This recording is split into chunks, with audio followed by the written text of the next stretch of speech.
On behalf of Powell's Books on Hawthorne, I'd like to thank the Bagdad for hosting this event. It's very exciting to have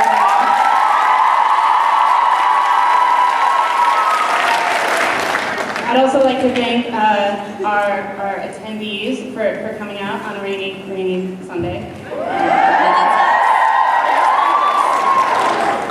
So, this afternoon's event is a pretty exciting one. We have one family, one big event, but two awesome people, which doesn't happen too often. And I think it's good. It's like a 2-for-1. We have a New York Times bestseller.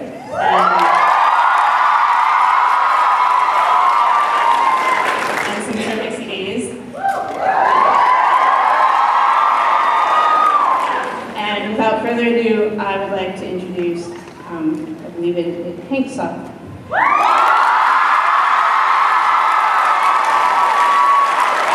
2 for 1, 3 for 1. What about me? Hello, my name is Hank Sock. You may have heard of me. I'm kind of a big deal on the internet. I live at Hank Green's house. I don't know if you know who he is, but he's a pretty cool guy. But I never met John Green, his brother. I knew John Stock, who is my brother. Unfortunately, he could not be here today because he is dead. Tragically, he was mauled to death by a West Highland White Terrier. I don't know why you think that's so funny. It was a tragedy for my family. You're still laughing. I'm just gonna move on. You people are horrible. Still laughing. Can I get it, just from my brother, can I get an aww? Thank you, jeez. Now, I'd never met John Green. When I first saw Hank and John together, I was astounded by how much they looked like the twin rock duo from the 90s, the Proclaimers. Those guys were like, I would walk 500 miles and I would walk 500 more. If you're there for those guys, go home. That's not them. This is not that show. I'm sorry. So one thing I would like to say is that a lot of shows, they're like, no flash photography. Blah! No, take lots of pictures, please. In fact, I'm gonna post for some right now. I don't see myself on Twitter or Tumblr enough, so if you can take a picture of me, I'm gonna stay in the same place.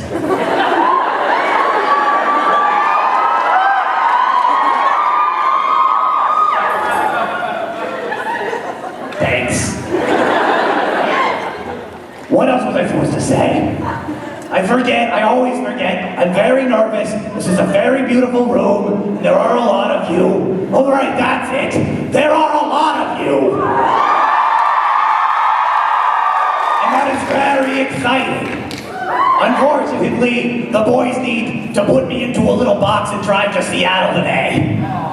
So I know, there, now you're sad. They put my brother into a little box because he was dead. You weren't sad about that. Anyway, that's what had to happen. And we have to get there tonight and go to sleep and things. And so we have to go somewhat quickly, and so there are some rules.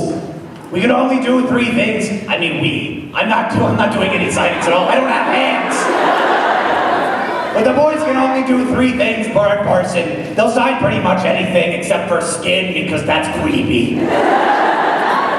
They're always afraid that you're gonna go run to a tattoo parlor and get it permanently affixed to yourself. Anyway, so we can't do both pictures.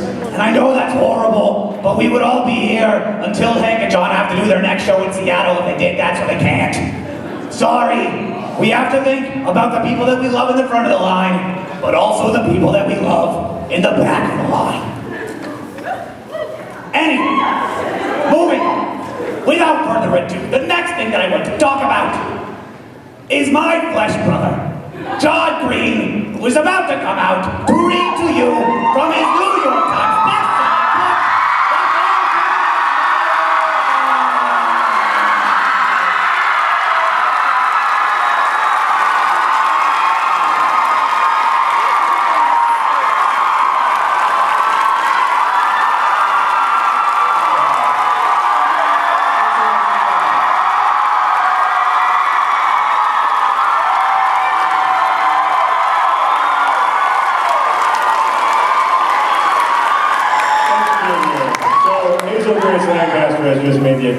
of Augustus Waters at a support group for kids with cancer. And she finds herself rather quickly in his basement bedroom.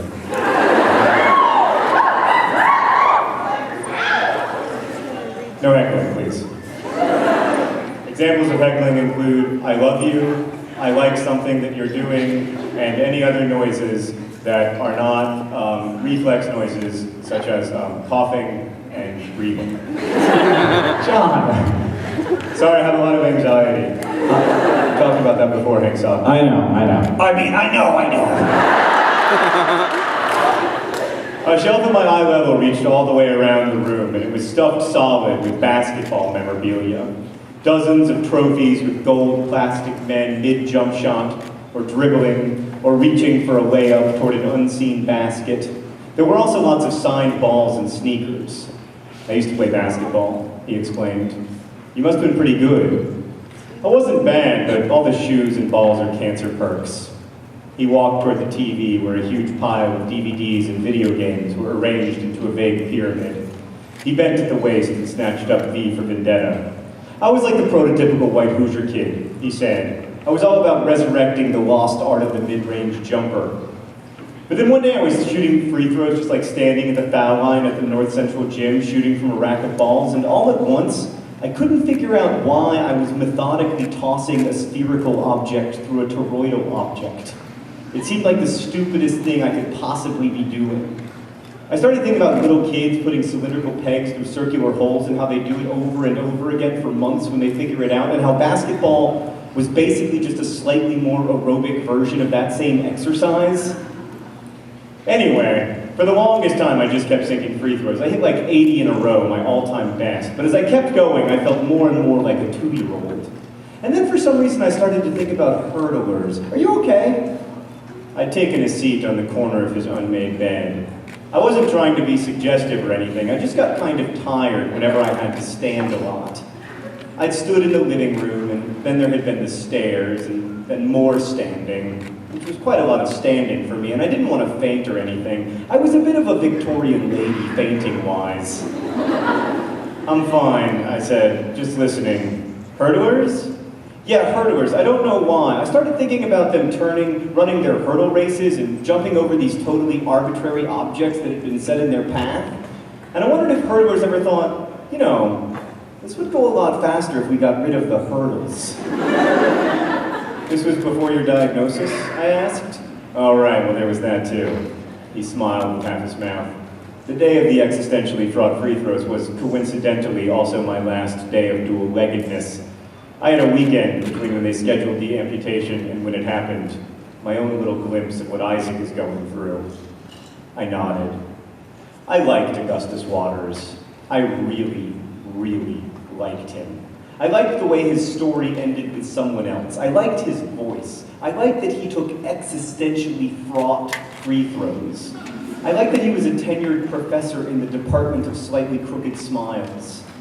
And I liked that he had 2 names. I've always liked people with 2 names because you get to make up your mind what you call them. Gus or Augustus. Me, I was always just Hazel. Univalent Hazel. So what's your story? He asked, sitting down next to me at a safe distance. I already told you my story. I was diagnosed when I was... No, not your cancer story. Your story. Hobbies, passions, weird fetishes, etc. I said, don't tell me you're one of those people who becomes their disease. I know so many people like that. It's disheartening. Like, cancer is in the growth business, right? The taking people over business. But surely you haven't let it succeed prematurely. It occurred to me that perhaps I had. I struggled with how to pitch myself to Augustus Waters, which enthusiasms to embrace. And in the silence that followed, it occurred to me that I wasn't very interesting. I'm pretty unextraordinary. I reject that out of hand. Think of something you like. The first thing that comes to mind. Reading? What do you read? Everything from like hideous romance to pretentious fiction to poetry, whatever. Do you write poetry too? No, I don't write. There! Augustus almost shouted. Hazel Grace, you are the only teenager in America who prefers reading poetry to writing it. This tells me so much. You read a lot of capital G great books, don't you? I guess? What's your favorite? I said, my favorite book by a wide margin was An Imperial Affliction, but I didn't like to tell people about it. Sometimes you read a book and it fills you with this weird evangelical zeal, and you become convinced that the shattered world will never be put back together unless and until all living humans read the book. And then there are books like An Imperial Affliction, which you can't tell people about. Books so special and rare and yours that advertising your affection feels like a betrayal. It wasn't even that the book was so good or anything, it was just that the author, Peter Van Houten, seemed to understand me in weird and impossible ways. An Imperial Affliction was my book, in the way my body was my body and my thoughts were my thoughts. Even so, I told Augustus, my favorite book is probably An Imperial Affliction, I said. Does it feature zombies? He asked. No, I said. Stormtroopers? I shook my head. It's not that kind of book. He smiled. I'm going to read this terrible book with the boring title that doesn't contain stormtroopers, he promised. And I immediately felt like I shouldn't have told him about it. Augustus spun around to a stack of books beneath his bedside table. He grabbed a paperback and a pen. As he scribbled an inscription onto the title page, he said, all I ask in exchange is that you read this brilliant and haunting novelization of my favorite video game. He held up the book, which was called The Price of Dawn. I laughed and took it. Our hands kind of got muddled together in the book handoff, and then he was holding my hand. Cold, he said, pressing a finger to my pale wrist. Not cold so much as under-oxygenated, I said. I love it when you talk medical to me. He stood and pulled me up with him and did not let go of my hand until we reached the stairs. Later, back at my house, I put the car in park and looked over at him. He really was beautiful. I know boys aren't supposed to be, but he was. Hazel Grace, he said, my name new and better in his voice. It has been a real pleasure to make your acquaintance. Ditto, Mr. Waters, I said. I felt shy looking at him. I couldn't match the intensity of his water blue eyes. May I see you again? He asked. There was an endearing nervousness in his voice. I smiled. Sure. Tomorrow? He asked. Patience, grasshopper, I counseled. You don't want to seem overeager. Right, that's why I said tomorrow. I want to see you again tonight, but I'm willing to wait all night and much of tomorrow. I rolled my eyes. I'm serious, he said. You don't even know me. I grabbed the book from the center console. How about I call you when I finish this? But you don't even have my phone number, he said. I strongly suspect you wrote it in the book. He broke out into that goofy smile. And you say we don't know each other. Thank you.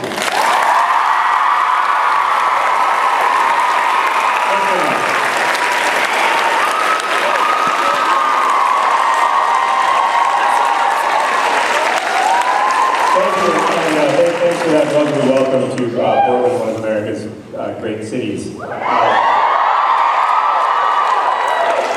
We're so glad to be here and only wish that we could live here. Instead, we're going to visit for 3 hours and then drive to Seattle tonight. But we are really, really happy to be here and so grateful. I want to talk a little bit about The Fault in Our Stars, how I came to write this particular book and sort of what the process that led to its creation. But before I do that, I want to begin with sort of a broad observation, which is that you choose what to think about every second of every day. And obviously there are some times when your choices are circumscribed to an extent. Like when you have a really bad headache, it's hard to think about anything other than your really bad headache. And if you just got dumped by a girl, it's hard to think about anything other than that girl and how great she was and yada, yada, yada. But like, you have a choice every nanosecond of your life, how you spend your consciousness. And I mean that literally when I say spend, because it will be spent and it will be used up and then you will be dead. Sorry. If you weren't like previously aware of that until now. astonished that you were able to make the trip to the Bagdad Theater. But yes, you're going to die, and your consciousness will have been spent. And this insane, unbelievable gift that we have to observe the universe, to observe each other, to cooperate, to collaborate, to build buildings like this one, to communicate with each other using language, all of that stuff is given to us, but only given to us for a little while, and we choose how to spend it. And one of the big ways that we choose how to spend it is by choosing what to think about. And I assume that a lot of us, I think most of us at least, would like to live a good life. Like we'd like to use that gift of consciousness wisely. We'd like to spend that time wisely. We'd like to be able to look back, whether we lived for 30 years or 90 years, and say, it was a good life. I'm proud of how I spent my life. And I want to make this absolutely clear. Every single second that you spend thinking about the relative health of the romantic relationships of the characters on the television show Jersey Shore is a moment that you chose to spend doing that. That's not. Has it been like that the whole time?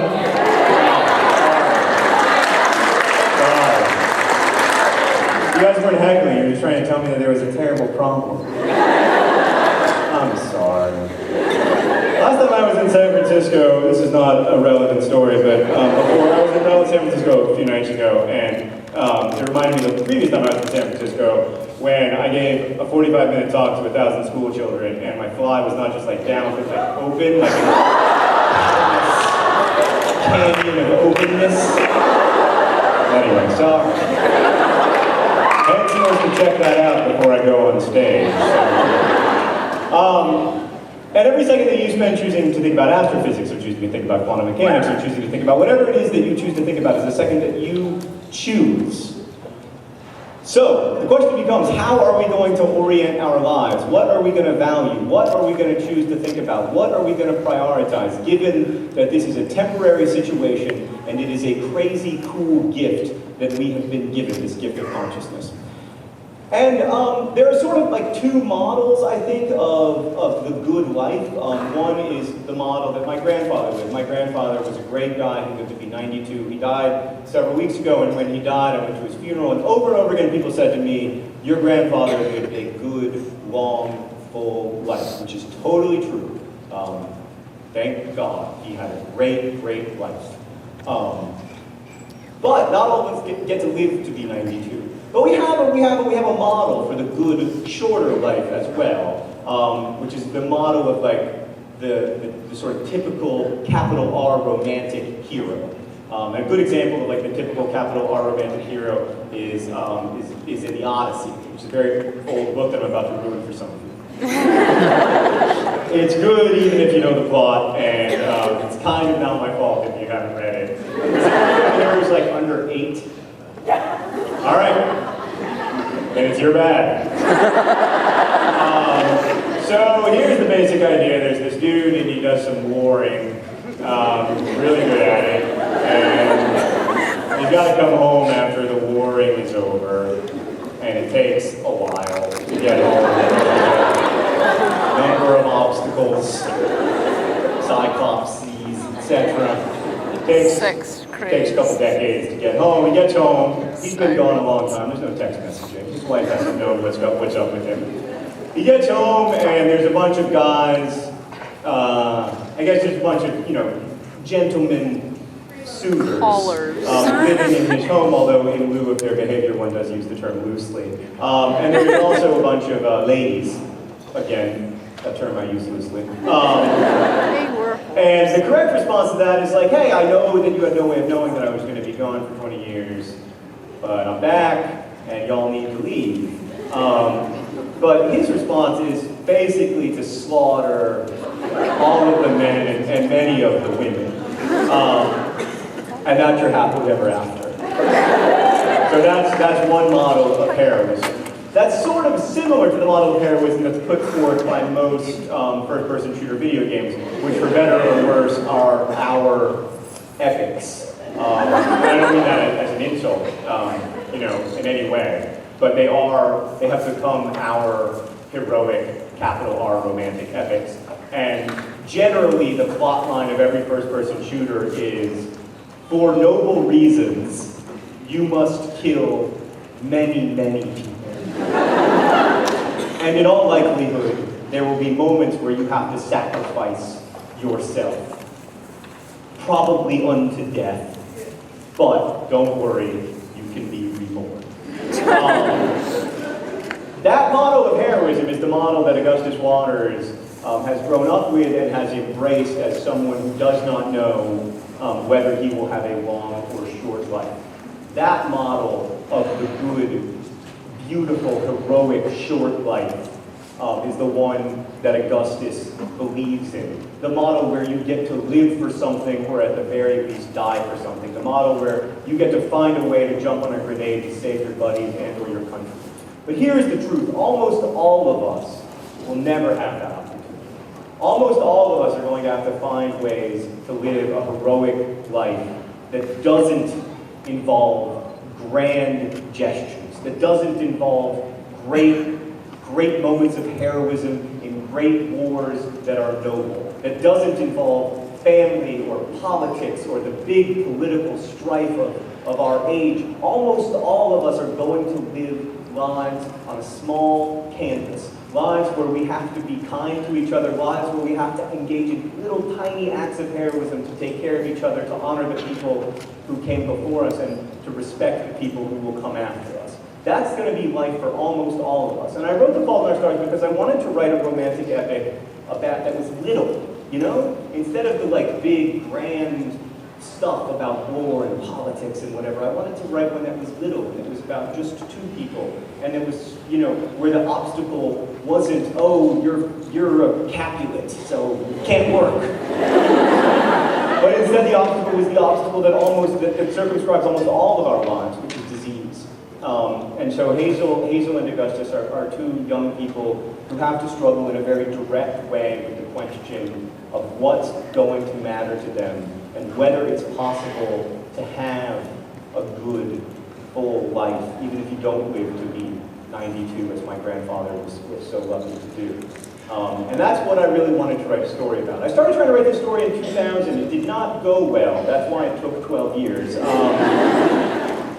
I worked as a hospital chaplain at a children's hospital, and I think for many years after that I was writing this story to try to process it for myself, to try to make myself feel better about the things that I'd seen there, the people that I'd known there, and the trauma that I'd sort of vicariously experienced through seeing you know, very nice people who did not deserve to have the worst possible things happen to them, And because it was about me, the story was about these two kids, but there was also, instead of the character Patrick, there was this dashingly handsome 22-year-old hospital chaplain who was extraordinarily wise, and everybody liked him. And there was this whole like subplot that was like, which hot doctor will he choose? like Grey's Anatomy with some like theology in it. I've never seen Grey's Anatomy, but I assume that's what it's like. In 2008, though, I've been working on this story for many, many years. And in 2008, I met a young woman named Esther Earle, who was a nerd fighter. For those of you who thought you were coming to a book signing, by the way, you aren't. Nerd Fighters are a community of people that grew up around the video blogs that my brother and I make, and in many different ways are committed to reducing world suck and increasing the world awesome. So Esther was a reader of my books and also a really important member of our community who was very active and helped run several of the sort of central locations for making cool things with other nerd fighters. And by the time I met her, she'd already been diagnosed with incurable metastatic cancer. And over the next 2 years of knowing Esther and being friends with her and becoming friends with so many of her friends and also friends with her family, I was able to be drawn out of the story. It didn't have to be about me anymore. It didn't have to be about me processing my trauma at the hospital. It could be about these two kids trying to construct meaning in their lives that could hold up to the kind of scrutiny that one faces when one is faced with the totally unsentimental fact that the universe can be extremely cold to us and extremely apathetic to us. And so I'm very grateful to Esther, not so much for the gift of her friendship, but because she was such an uncommonly empathetic and outwardly focused and funny person that she really reminded me that people who are alive, regardless of whether they're well or sick, regardless of whether they're going to be alive for a long time or for a short time. And I will note that Esther's family set up an organization called This Star Won't Go Out in her memory that helps kids with cancer and their families. It's a really great organization. We've been supporting them all tour. Your donations today to This Star Won't Go Out, there's a box by the merch table. Your donations up to $500 today will be matched by us. And you have a reasonably good chance, Portland, of pushing us over $20,000 in donations. You're kind of cheering for yourselves in advance, but I believe in you. So please do consider donating to This Star Won't Go Out. You can leave cash. I promise we won't spend it on the road. Or you can also make checks and see This Star Won't Go Out. So I want to talk more about heroism and the role that it plays in my novel, and also the role that it plays in the way we kind of imagine how we should organize our lives. But I feel that it would best be done in song, and for those of you who know me, you know that I cannot sing.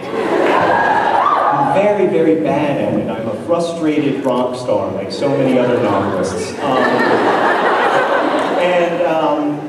And so instead, it is my pleasure to bring to the stage an extraordinarily accomplished young man. And I'm not just saying that because his central accomplishment is being my brother. I will say that the song that Hank is about to play is my favorite song that he's ever recorded, partly because it's about my book, but partly because I just think it's really lovely. I'll say this since he won't, along with all of his other CDs, so there's a tour CD that's specific to the Tour de Nerdfighting that's available for $8. All of Hank's other CDs are also here if you want to pick them up and get them autographed. And so I'm going to introduce my brother. He's a pretty extraordinary guy. He is the founding editor of ecogeek.org, the world's largest environmental technology blog. He also, I got a long way to go, so y'all hold your applause. He's done a lot. He founded VidCon, the world's largest online video conference, and he also founded the Project for Awesome, YouTube's largest charity event. Plus, he invented 2D glasses.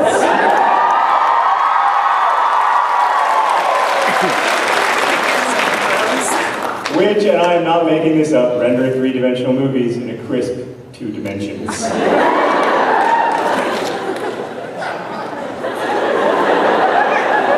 When Hank came to me with that idea, I was like, that is the worst idea that you've ever had. And yet here we are, and I deeply regret not investing in what turned out to be a very good idea. He is also a Billboard charting musician, and in 1998, his classmates at Winter Park High School voted him Best Dancer. Ladies and gentlemen, Hank Green. It's very dark in there. Very bright out here. Hello, Portland. How you doing? Everybody's doing woo. That's great. I'm also doing woo.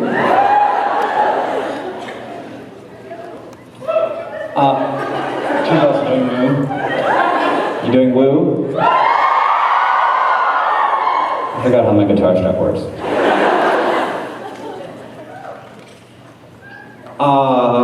John already introduced this song, so I'm just gonna play it. It's called Video Game Books. He didn't introduce that. It's called Video Game Books, and it's a little bit more sweet and poetic than my music usually is, so I hope you like it.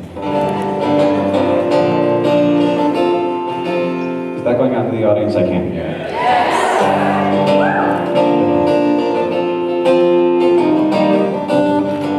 We all can dream of blazing glories,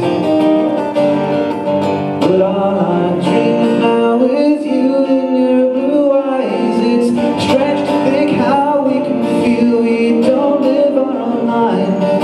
I wasn't sure about my own, but now I'm feeling fine. Your video game books might give me funny looks, but Staff Sergeant Max Mayhem gets me high. And I'm starting to see not just what you want from me, but what you want to get from what you got.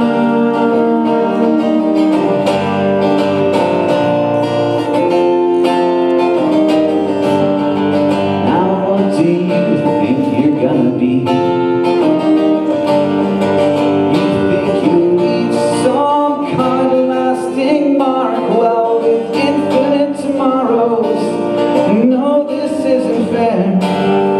No one gets remembered, but right now I just don't care. Your video game books, they might get me funny looks, but Staff Sergeant Max Mayhem gets me hot. And I'm starting to see not just what you want from me, but what you want to get from what you got. There's not a line of amputee heroes in history.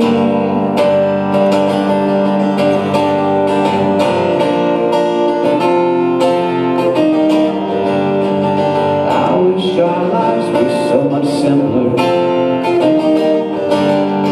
and I hope you get to have your moment in the fight, but no one ever gets to be quite who they want to be. But you want it to matter, boy, you matter to me. Your video game books might get me funny looks, but Staff Sergeant Max Mayhem gets me high. And I'm starting to see not just what you want from me, but what you want to get from what you got. There's not a line of amputee heroes in history. I've got one sitting right in front of me.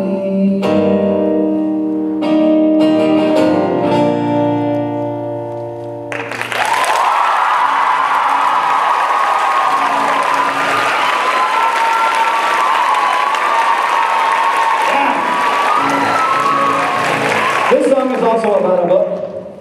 Unfortunately, it's about a book that doesn't exist yet. It's called Book 8.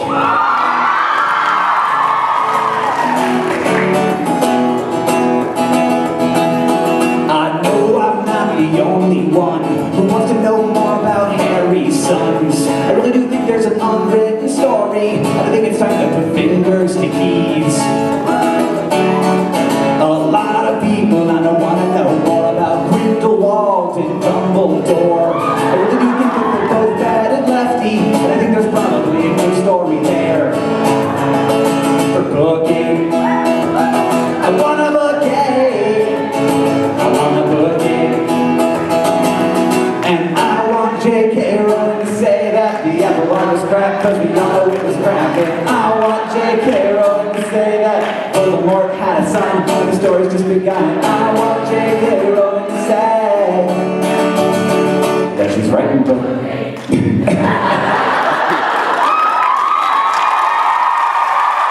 What's your favorite part of the show?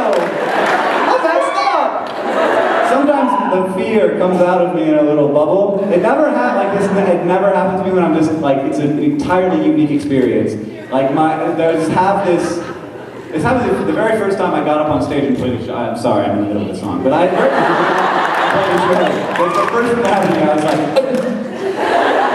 and it's just like it's an entire, like it's a feeling I've never had while not on stage. Just no way to make a noise. We're gonna keep singing now. wanna hear the tale of that mysterious tale. I really do think it's a dimensional portal, and I think Sirius is in Middle Earth. And I know I wanna hear the one about Hagrid's dad and Hagrid's mom. I really do think that that's nearly impossible, and I think there's probably a good story there. Boogie. I wanna boogie. I wanna boogie. I want J.K. Rowling to say that the underwater was crap, but we don't know it was crap. I want J.K. Rowling to say that Voldemort had a son who was great just begun. I want J.K. Rowling to say that she's writing books.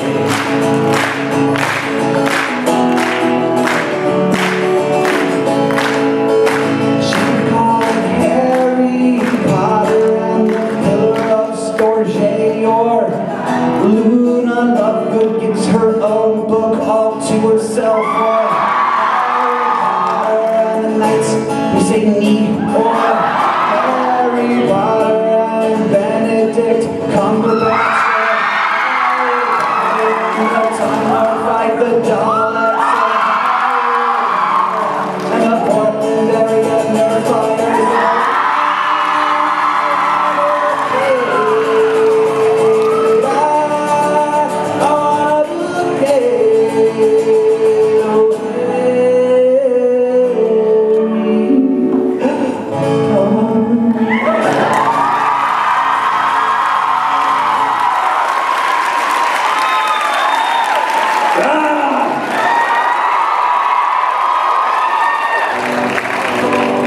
Encore? I just got out of here.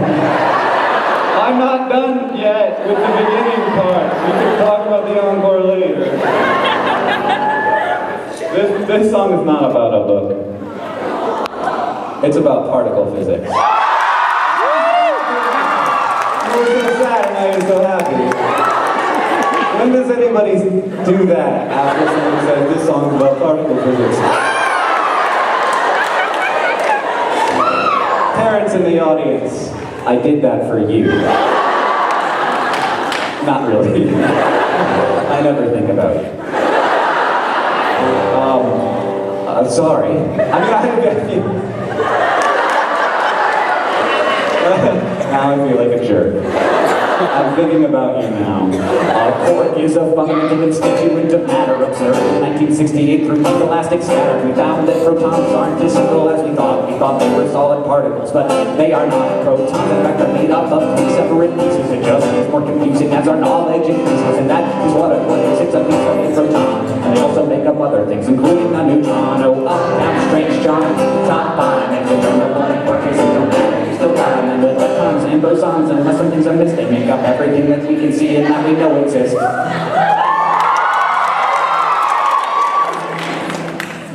Sorry.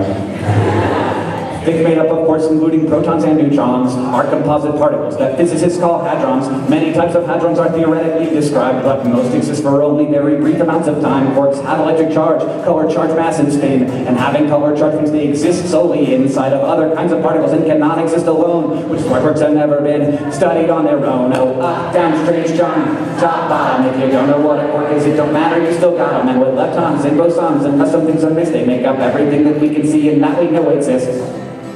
Thanks for trying to follow along. There, it was me. I was like, the show must go on. I can't do my guitar, but it's okay. Now we continue. These tiny bits of matter are part of almost everything. There is no unified theory to make it less confusing, but the fact that we've identified that they exist at all is so remarkable that I am constantly in awe. Oh, up, strange, charm, top, bottom. If you don't know what a quark is, it don't matter, you still got them. And with leptons and bosons and some things I'm missing, make up everything that we can see and that we know exists. Oh, up, strange, charm, top, bottom. If you don't know what a quark is, it don't matter, you still got them. And with leptons and bosons and some things I'm missing, make up everything that we can see and that we know exists. Think of everything that we can see and that we know exists. Think of everything that we can see and that we know exists. Think of everything that we can see and that we know exists. Think of everything that we can see and that we know exists.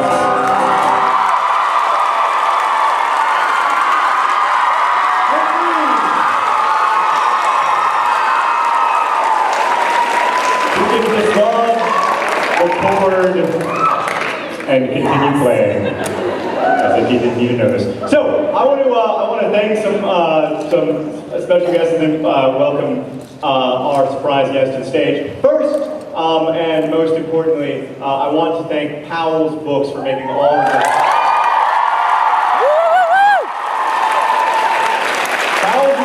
Powell's is one of the great independent bookstores in America, as y'all know, and there are very, very few places like it left in our great country. And if you want to make sure that places like Powell's continue to be a thriving part of your community, there is an easy way to do that, which is to buy stuff at them.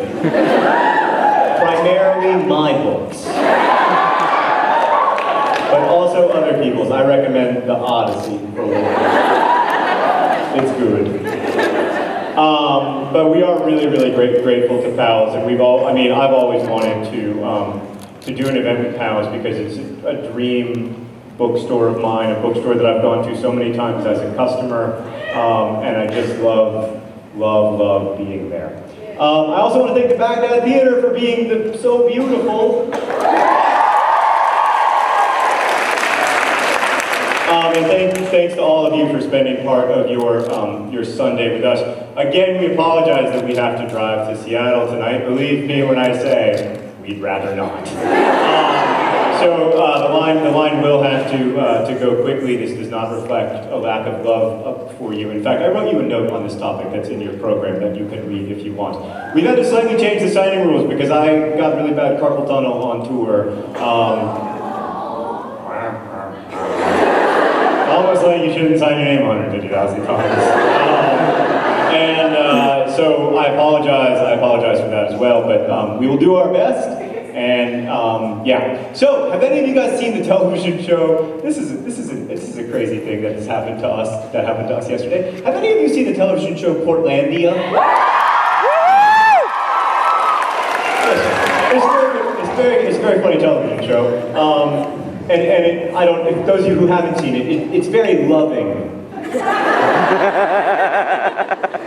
in its satire of this great city.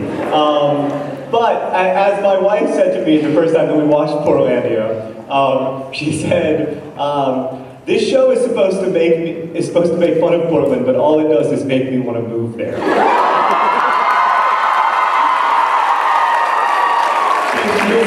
She was like, I want to know the name of my chicken. So some of you may know that there is a very talented woman in that show who is in a band. Do you know the name of the band? Sleater-Kinney. Yeah. So Sleater-Kinney is going to come out and perform a song for you now.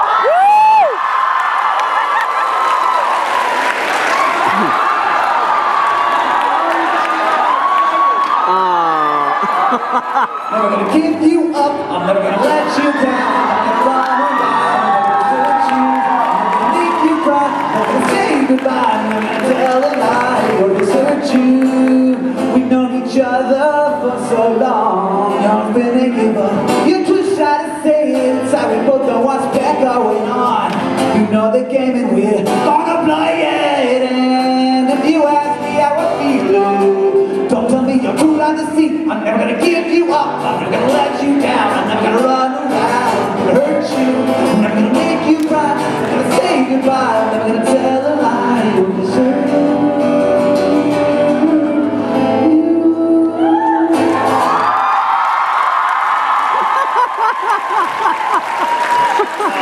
Can you tell me by applause how many of you actually thought Sleater-Kinney was going to come out and play something?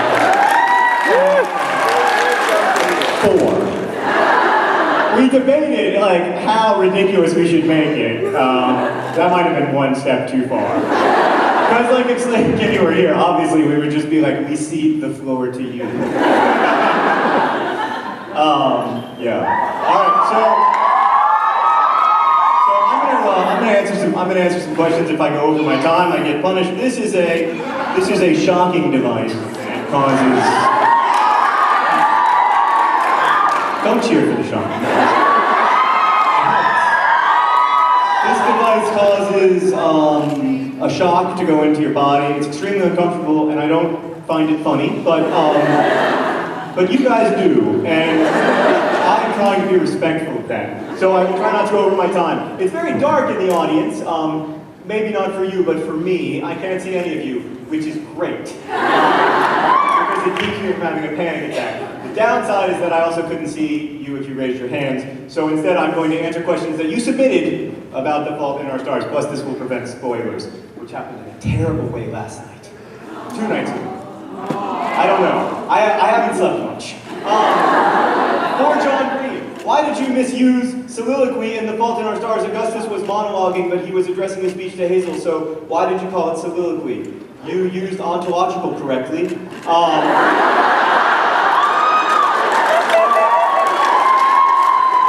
So, okay, here. Oh no, Hank, it didn't charge. Panic. Everything is fine. We have a backup strategy. My phone. I'm not going to go over my time. So, okay, let me begin with sort of a broad observation in responding to your question. I, John Green, did not use the word soliloquy. Augustus Waters, a character in my novel. So, the reason the word ontologically is used correctly, and the word, I'm going to hold that so I can check on it. Ontologically is used correctly is because it's used by Peter Van Houten, who uses all of his words correctly, even when he's not being very nice with them. Whereas Augustus is always saying things that are technically incorrect, but quite grandiose. That's sort of his shtick, is that he has this very specific, weird diction that makes him sound very smart, but he is often using the wrong word. Usually just the slightly wrong word, such as, for instance, soliloquy when he means monologue. So I didn't do that wrong. Gus did. I did it on purpose. So I'm sorry if that wasn't clear. So another thing that I'm going to say that's sort of going to answer generally to all the questions that I get, like who would win in a ninja fight between Marco and Alaska, is that books belong to their readers, and I have access to the same text that you do, and I don't believe that my opinion about these things should be privileged. So, it is possible that, so I just justified to you why I used the word soliloquy there instead of the word monologue. But your reading of the novel can be not just as good as mine, but much better than mine in many ways. Authors are notoriously bad at reading their own novels well, which is why Mark Twain thought so highly of his work Joan of Arc and so poorly of Huck Finn. Let me say that at the outset. I might be wrong. I'm happy to answer my opinion, but I don't want my opinion privileged, or my reading of the novel privileged over other readings. How do you develop all of your characters? What is the process? There is no process. I don't sit down and write a character sketch and answer questions about the character that are not going to be addressed in the book, like what flavor of bubblegum would Hazel most enjoy, or anything like that. I know writers who do that, and it works really well for them. And certainly there are many, many different ways to write a book, and I don't have, God knows, the best or most efficient way, or I wouldn't spend 4 years between each one. But for me, it's a slow process of getting to know the characters by writing scenes in which they appear. And so that's why I delete almost everything that I write in a first draft, because the first draft for me is getting to know the characters. And by the time I'm finished with the first draft, almost everything that I've written no longer applies, because I know them now. And all of the things that I wrote at the beginning turned out to have nothing to do with the people they ended up becoming. Besides the 5, this is very small handwriting that you have here, 5 months that you spent as a children's hospital chaplain, what attracts you toward the motif of mortality? I think that's the question. So, we're gonna die. I mentioned that earlier. But the fascinating thing to me is not that you're gonna die, or even that I'm gonna die, but that everyone we love is gonna die, and that also all of our descendants will die, and that eventually, it might be in 100 years, it might be in a couple million years, all humans will die, and there will be no one who remembers that we did all of this stuff. There will be no legacy, like in the really, really long term. Like if you think of it as like, if you think of like cosmically long term, like billions and trillions of years long term, the sun is going to explode. We are not successfully going to get out of the solar system. I'm sorry, but it's true. And that's it. So like, given that, a lot of the way that we spend our lives is really dumb. Because a lot of our lives is spent trying to deny that terror. There's actually a phrase for this in study psychology that I can't remember. But it's a funny phrase. I wish I could remember it. If anyone knows, shout it out. Terror something. Anyway, I think that's what it is. But like, if we can acknowledge the reality that our time here is temporary, it can make us focus a lot better on taking care of each other and finding ways to take care of each other to ensure that people can have healthy and productive lives, to ensure like that we can orient ourselves toward that goal for ourselves, for those we love, and then also for people who live lives that are very different from ours. And so I think that's why. Also, I'm worried about it. You know, I'm always trying to figure out how I feel about our, about the gift of consciousness and its brevity. What book that you've written do you feel most connected to? The Fault in Our Stars, or Looking for Alaska, but probably The Fault in Our Stars. Also, will you sign my singamajig? Yes, but bear in mind that I have carpal tunnel syndrome, so my signature will look terrible. How do you name your characters? P.S. I wrote this with a sonic screwdriver. I don't want to be like the person who made the monologue soliloquy comment, but you didn't write it with a sonic screwdriver, you wrote it with a sonic screwdriver pen.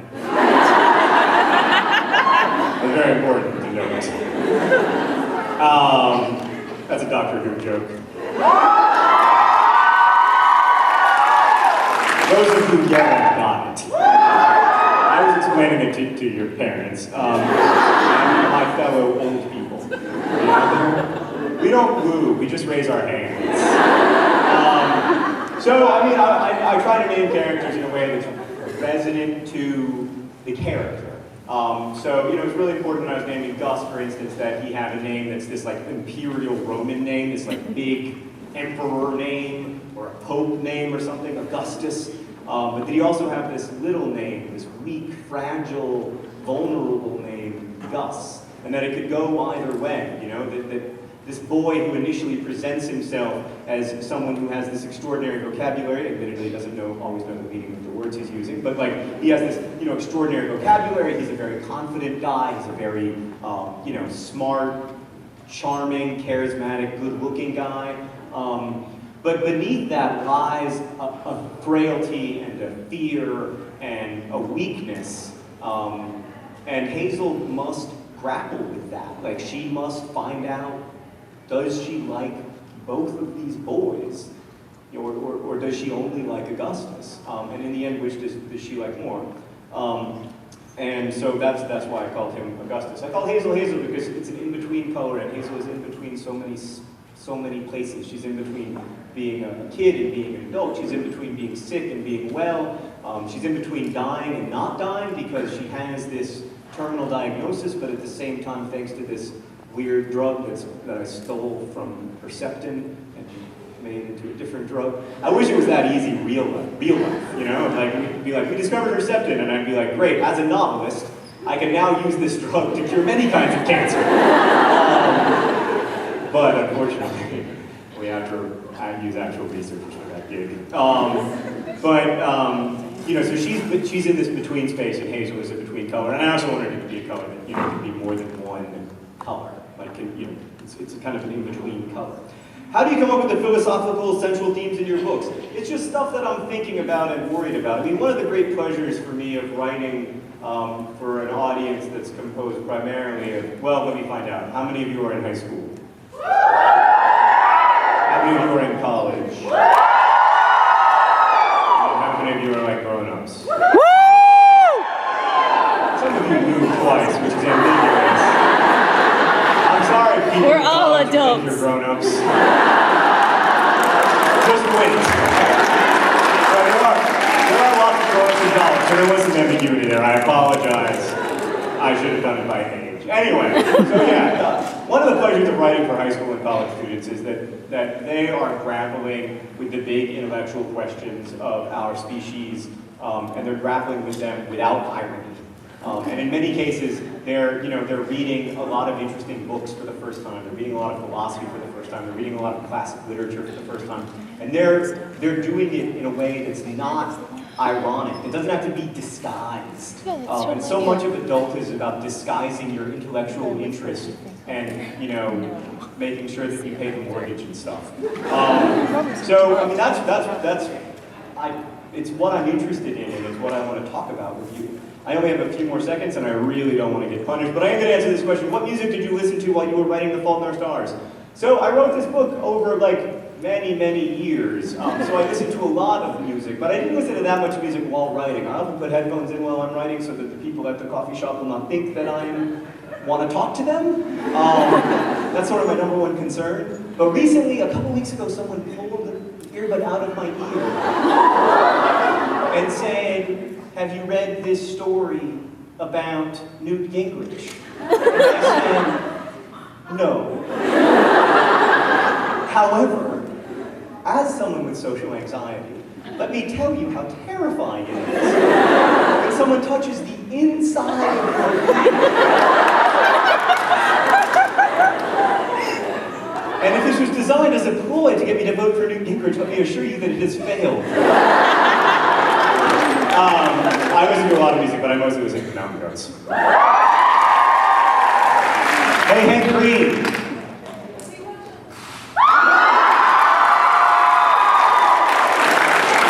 Do you have any questions?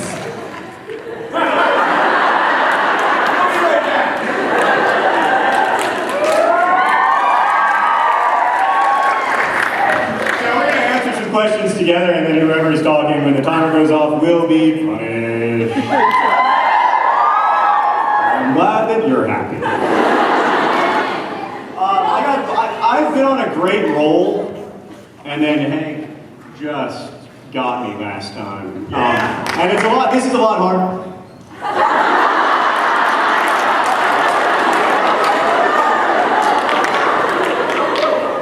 It's a lot harder because usually I win by reading people's faces when they're looking at the clock intently, and this time I can't do that, so I have a good chance of losing.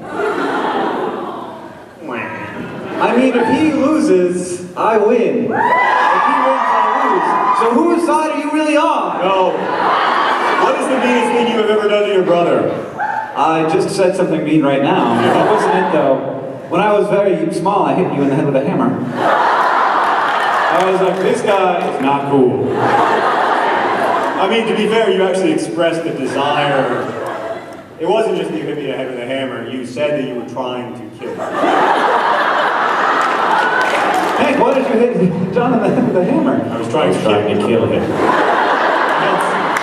And mom's like, oh, I've made this. John, what are your thoughts on your book being read and taught in classrooms? It's crazy. I mean, it's very strange to me that my books are taught in so many English classes, and yes, it feels wildly inappropriate, to be honest. But I am a great believer in trusting teachers to make good decisions when it comes to building the curriculum that makes sense for them and for their community.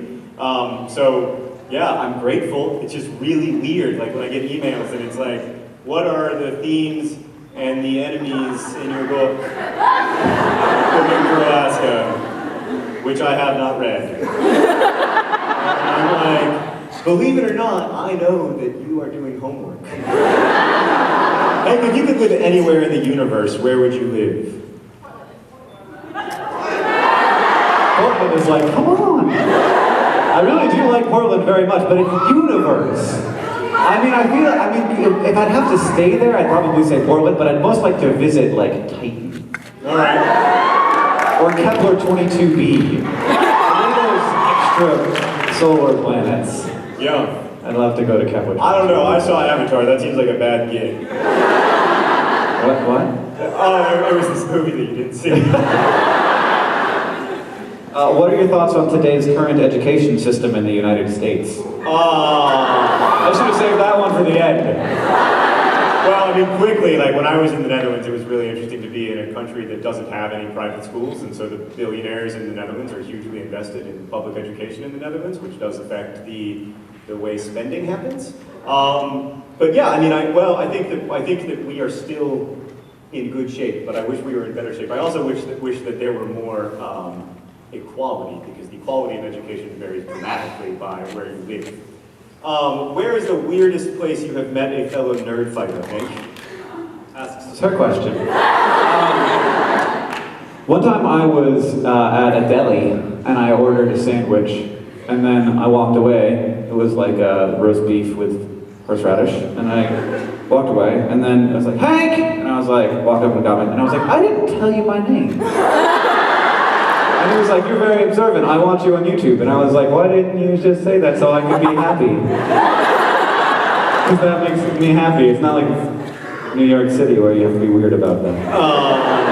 Can I tell you mine? One time I was in Costco with my wife and son, and I had a pizza in my hand. A young woman walked up to me, and after introducing herself, like looked down at the pizza and said, well, isn't that ironic? I also ran into like 3 different nerd fighters the day I was humping everything in my town. I ran into a guy, I was like humping a Camaro, and a guy comes to me and he's like, you hit green? And I was like, yeah, can I hump your car? Any advice on finding a nerdy or geeky date? Look around you! March 14th. You couldn't be in a better place. Well, I don't know, if it was written by a young lady who is heterosexual, it would be kind of a bad place to be. Really bad. Yeah. That's true. I was thinking from a straight male perspective. I don't know. I'm not. I mean, was it a boy who wrote this? If I can. No, it is not volunteering information. This person. If I'd been good at that in high school, I wouldn't write the novels that I write. What would you do if zombies attacked right this minute? Which direction are they coming from? From that, I would, hopefully I would notice first, be able to get up the aisle a significant way so that the people here could absorb the zombie. Sorry you guys, but That's interesting, because I would stand heroically and fight. To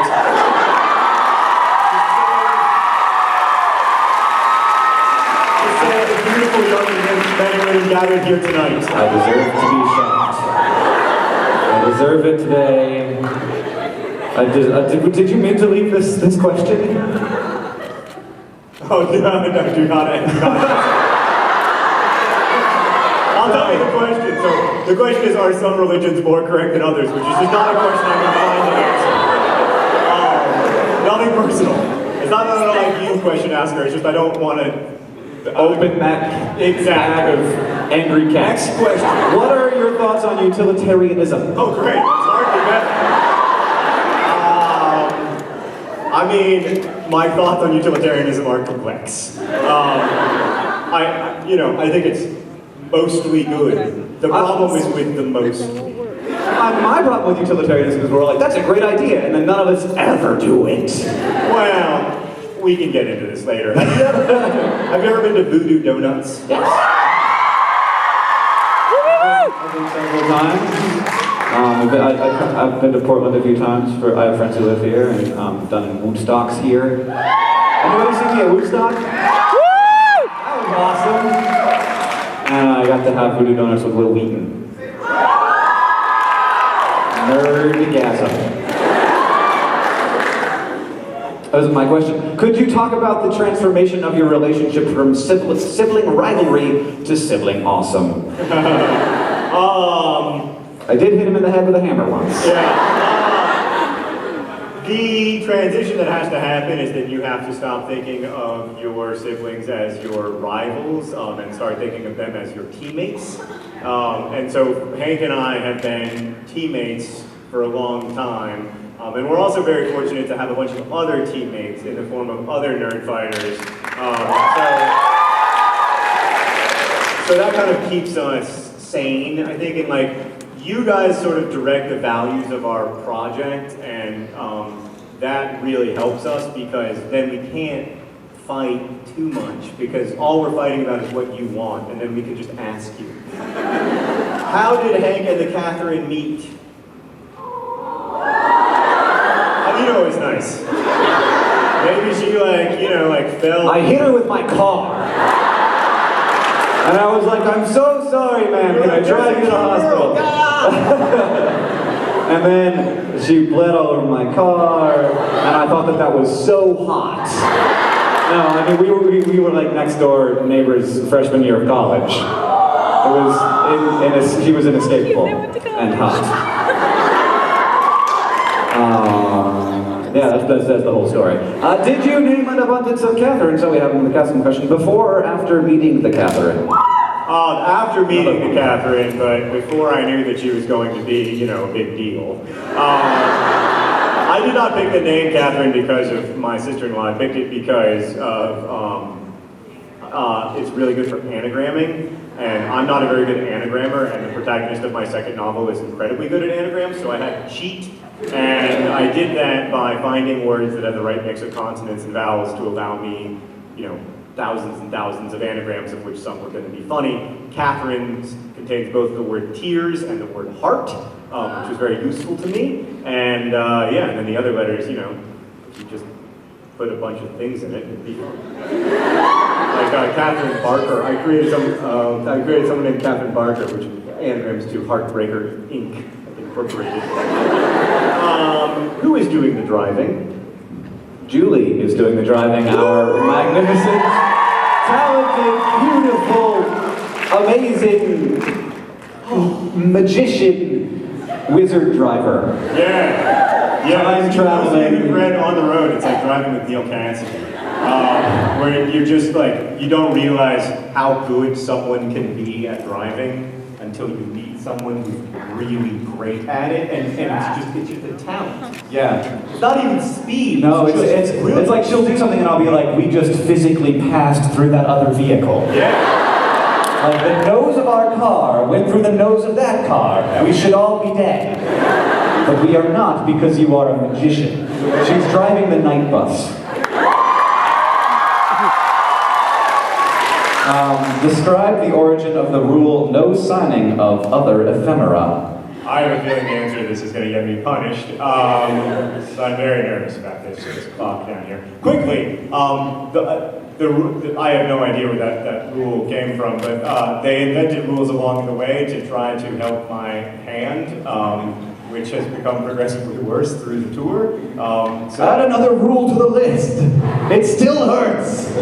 Last night, John was saying he was like, something just went terribly wrong. It did go. I mean, for about 5 minutes, I was really panicked that I was going to come to Portland and not be able to. He was just like, with a pen. You just never. His hand, one of his fingers fell off. We had to get reattached. It was.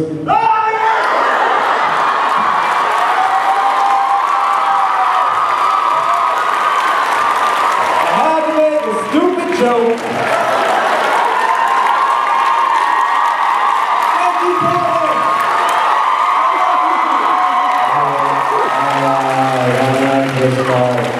I don't like this. I'm gonna leave. I'm leaving. I don't want to do it. I've now gotten to monkey level experiences with this thing. Like I do, like I approach this time and I'm like, no, why would I? No. Why would I even look at that thing? No, I don't see it. It's not. Ready? So the great thing about this is you don't know how long it takes from the time you turn it on.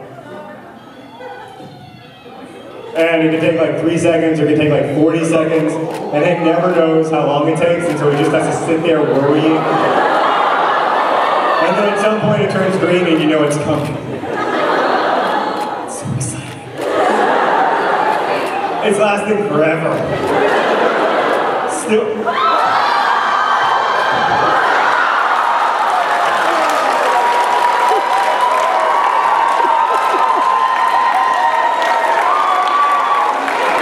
So fun.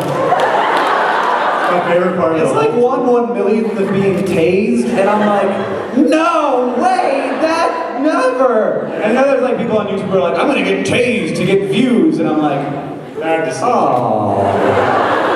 Hey, will you play us a couple more songs? Sad. Yeah.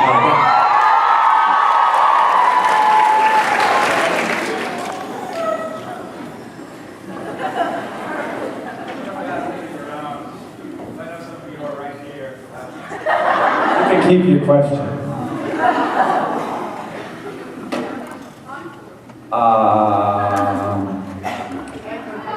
No requests right now, thank you. I will get there.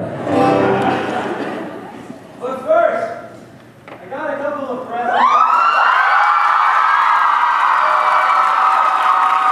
They're large and you can't fit them in our stuff.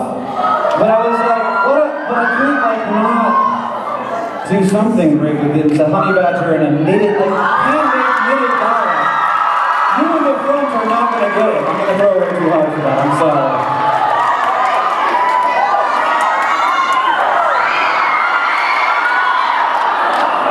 Don't tear them apart. You in the front. Never mind. You get the best seats in the house. You don't also get a Dalek.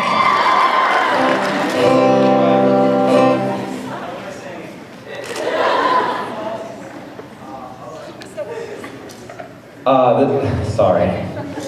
I'm not going to play Englishfish tonight. Yes, I am. But I'm not going to play it right now. This song's about high school.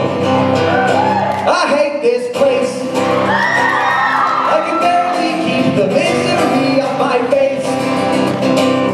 Yeah, there's one place I'd much rather be. Taking transfiguration and arithmancy and hang out with my friends in the owlery. Learning parts of speech and trying not to fall asleep and avoiding the only girl in school who might like me. It's so grotesque when the guy sitting next to you drools all over his desk. But as I almost raise my hand to complain, I realize that I want to be doing the same. So I put my head down on my desk as well.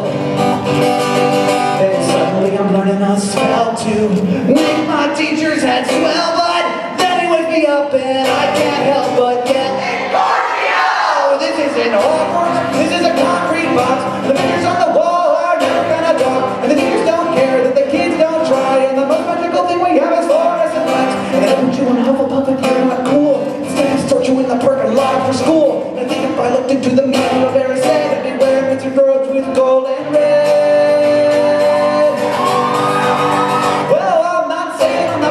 But public school ain't a place for a wizard. No, high school ain't a place for a wizard. You know what's gross?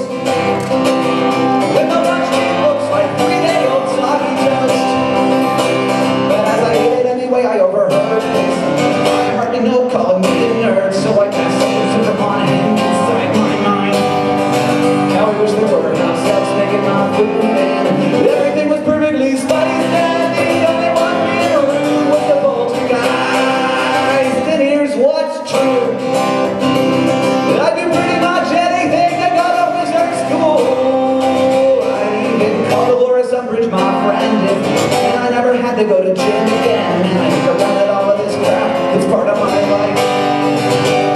No ghosts stalking the halls or hanging in the bathroom stalls, and the stairs don't move 'cause there's no stairs at all. Oh, this isn't Hogwarts, this is a concrete box. The pictures on the wall are never gonna talk, and the teachers don't care that the kids don't try. The most magical thing we have is fluorescent lights. And I'll put you in a room, you're not cool. Instead I put you in the parking lot after school. And I think if I looked into the mirror very sad, I'd be wearing Mr. Robes with gold and red. Well, I'm not saying I'm not gonna be a nerd. But public school ain't open for a wizard. No, high school ain't open for a wizard.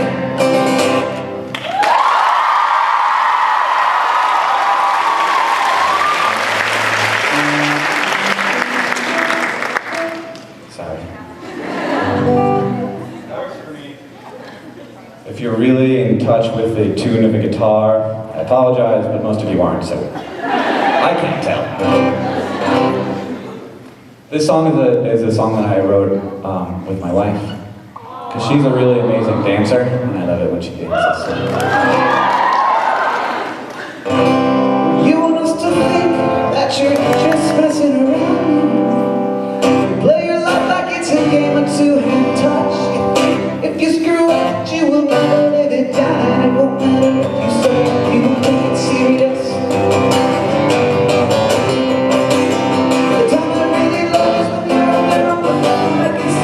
Sorry. The time I really lost when you're there on the floor, I can see it in your eyes that you just think you're ready now. When making a mistake, it's just a chance you gotta take. You gotta shake a booty, shake a booty.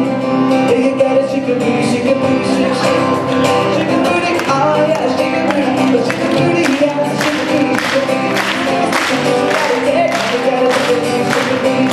Yeah, you gotta shake a booty, shake a booty, shake, shake.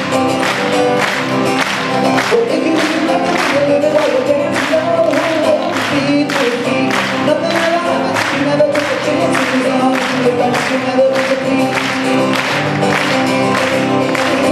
Love is hanging out there on the floor. I can see it in your eyes that you just do it anymore. But making a mistake is what you gotta take. You gotta shake your booty, shake your booty, shake, shake. You gotta shake your booty, shake your booty, shake, shake. I can tell you want this life, and I can tell you want it bad. Can you tell me that this is the most fun you've ever had? Oh, life could always be like this. I got to let you know that you couldn't have it all the time if you could only let it go. Everybody sucks, man. We all make mistakes, but no one shake a booty like you shake it, shake, shake. Shake a booty, oh yeah, shake a booty, shake a booty, yeah, shake a booty, shake a booty. You gotta get, you gotta shake a booty, shake a booty. You gotta shake a booty, shake a booty, shake, shake. Yeah, shake a booty, oh yeah, shake a booty, shake a booty, yeah, shake a booty, shake a booty. This thing is just a juice, you gotta get, you gotta shake a booty, shake a booty. You gotta shake a booty, shake a booty, shake, shake.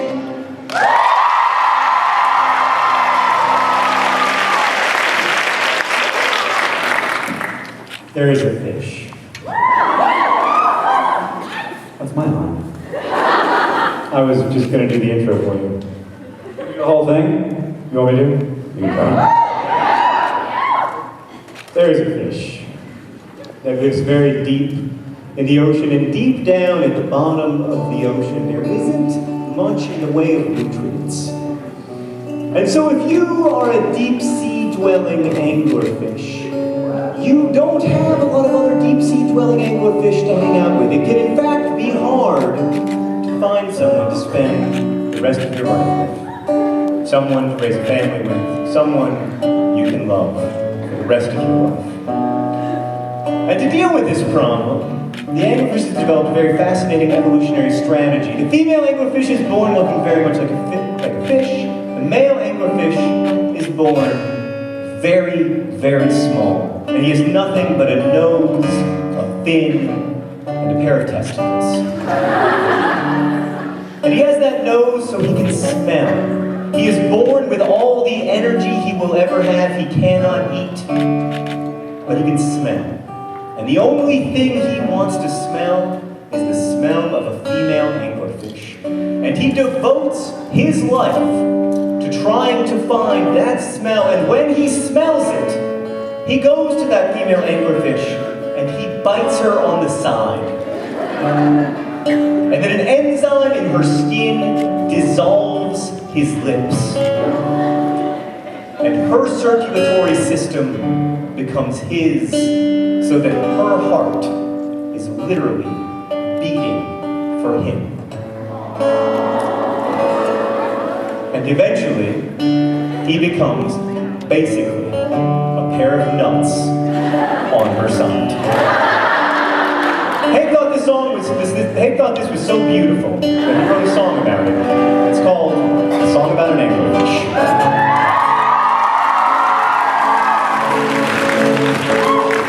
Yes, it's true that I was swing through life as a guy who always had to rhyme life with strikers. I've been burned, I've been spurred into it. All my friends I've learned that love is not about whether you get stabbed, it's how slow the knife gets turned. But my friend's a kind of animal who doesn't feel his pain, and my life is so much better now that I can feel the same. Oh, you never eaten fish and you can't feel a load. That's all you've ever known. Now the gypsy anglerfish has no reason to be happy, but it has no freaking idea what else to be.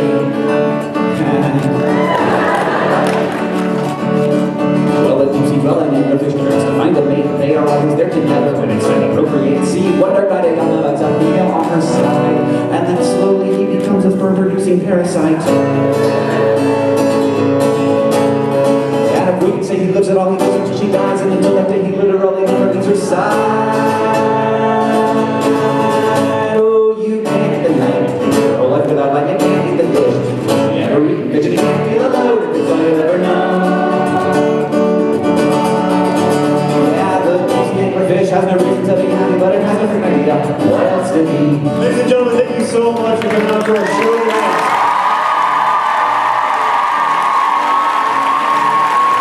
Thanks to the talented folks for being so awesome and for hosting this event.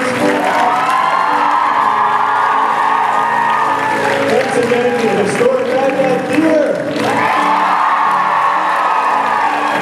And thanks to all of you for all that you do to help us to make better choices when it comes to what we think about. We are so, so grateful to you because being part of this community has been such a life-changing thing for us, because all of a sudden we have all of these people who are encouraging us to think harder and better about our time here together.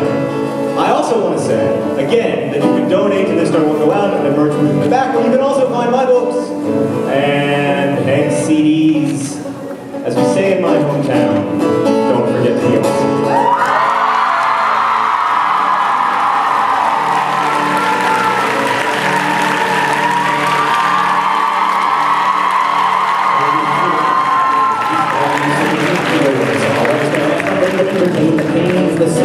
I feel it all the time, you really call it pain. Well, I don't have any friends and I don't have any hair, but she doesn't care.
She's asking if they can get up and dance. I mean, like, I'm not the dance police. That's more the Bagdad Theater's issue than ours, but I'm pretty sure that they're down with dancing. So you guys are interested. I'm gonna sing a song now. When I wake up, be the man who wakes up next to you. When I go out, oh, you know I'm gonna be the man who goes along with you. And if I get drunk, you know I'm gonna be the man who goes along next to you. If you clap, I don't do tempo changes. I mean, I'm totally into it, but I had like 2 more tempo changes to go, and it would have been a disaster. you can sing along, though. Yes, you know the words. And if I have, yeah, you know I'm gonna be the man who's hailing to you. 'Cause I would walk 500 miles and I would walk 500 more just to be the man who walks 1,000 miles to fall down at your door.